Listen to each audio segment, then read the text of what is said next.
E aí, beleza? Sou Daniel da Vegan Cheese Lover. Nesse canal eu te ensino a fazer o melhor queijo vegetal que você já comeu, super saboroso e com gosto de queijo. E para isso acontecer, muitas vezes vai ser preciso controlar a umidade na maturação do queijo vegetal, ou seja, no processo de cura, né? Porque esse processo de cura ele nada mais é do que um momento na produção do queijo vegetal que ele vai começar a ter a sua consistência desenvolvida, né? Isso por conta da perda de água que constantemente está acontecendo com ele. Quando você controla a temperatura da maturação do seu queijo vegetal, é possível então você ter resultados diferentes, porque é a partir desse controle que você consegue ter um resultado final diferenciado, né? E isso em relação a maior ou menor umidade. Em linhas gerais, é possível a gente ter um espectro de umidade, tá? Para a gente colocar o nosso queijo vegetal ali e ele ir maturando. E dentro desse espectro é que a gente consegue ter resultados diferentes, tá? Vou começar a falar agora em termos um pouco mais práticos. A geladeira da sua casa, da minha casa, da casa da avó, ela tem uma umidade relativa dentro dela que fica ali em torno de 45 a 55%. Tá?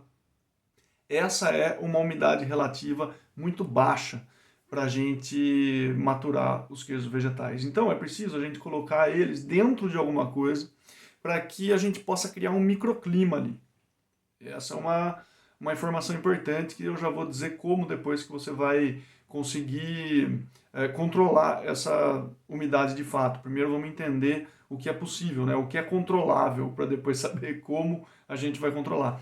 E quando a gente fala então de queijo vegetal, o espectro de umidade interessante para a gente é de 65% mais ou menos até 95% mais ou menos. Tá? Ou seja, estamos falando de um espectro um tanto quanto grande, né? São 30% aí de possibilidade de umidade relativa que a gente pode ter para curar os nossos queijos vegetais.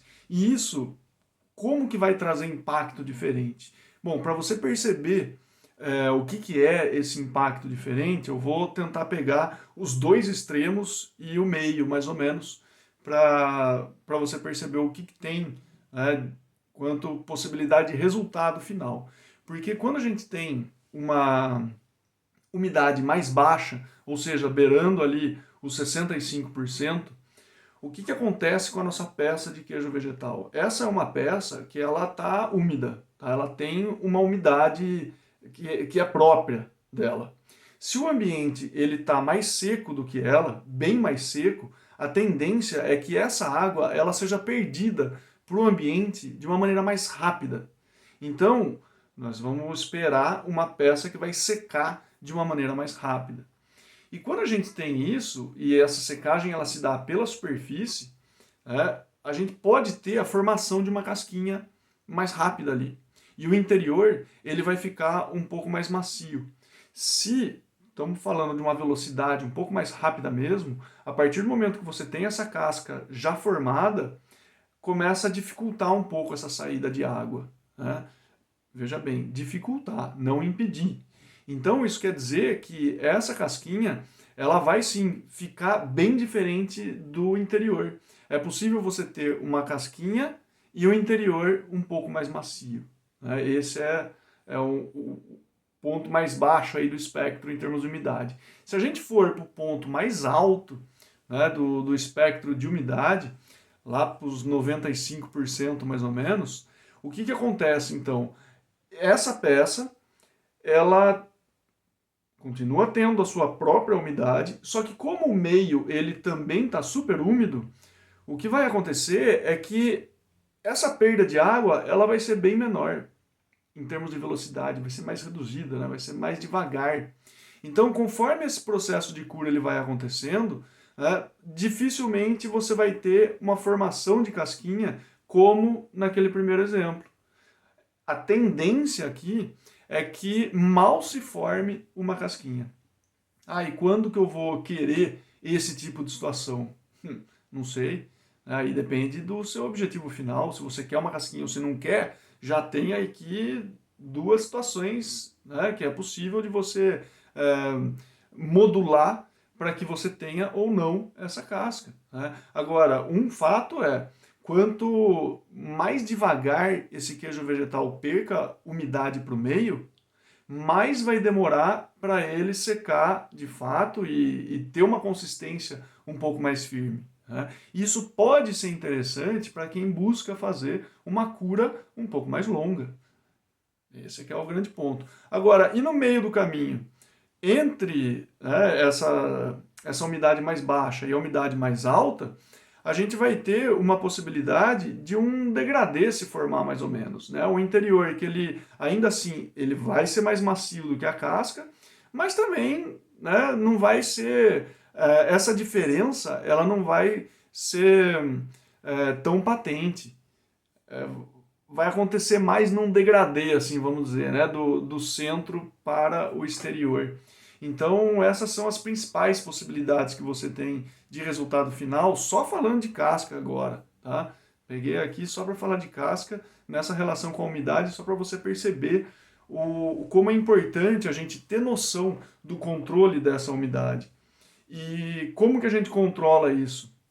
Aí é você fazer os diversos testes aí na sua casa, né? Mas é claro que eu posso indicar alguma coisa aqui, porque como eu falei no começo desse vídeo aqui, só colocar na geladeira não vai ser a melhor saída, né? Então a gente precisa colocar ele dentro de alguma coisa. E essa alguma coisa, ela pode ter diferentes tamanhos e diferentes materiais. E tanto o tamanho quanto o material vai impactar nessa umidade relativa que o seu queijo vegetal vai estar exposto ali, né? Imagina que você tem um pedacinho, né? Imagina que eu tenho algo desse tamanho aqui, tá? Que é do tamanho mesmo dessa tela, e eu tenho uma pecinha aqui.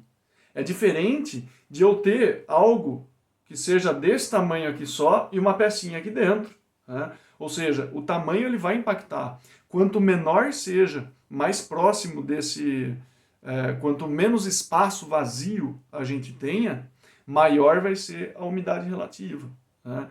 E isso daí também a gente pode pensar em termos de troca, né, com o material que a gente vai usar, de ser mais poroso ou ser menos poroso, de ter uma abertura maior, ter uma abertura menor. Tudo isso para a gente controlar essa umidade, né? É claro que o mais fácil é a gente ter um número para isso, ou seja, se a gente tem um medidor de umidade, e que isso é conhecido por higrômetro, aí sim você consegue saber exatamente qual é a porcentagem de umidade que você tem junto ao seu queijo vegetal, e a partir daí, obviamente, você começa a ter resultados mais precisos nessas suas experiências que você está tendo aí. Do mais, até a próxima.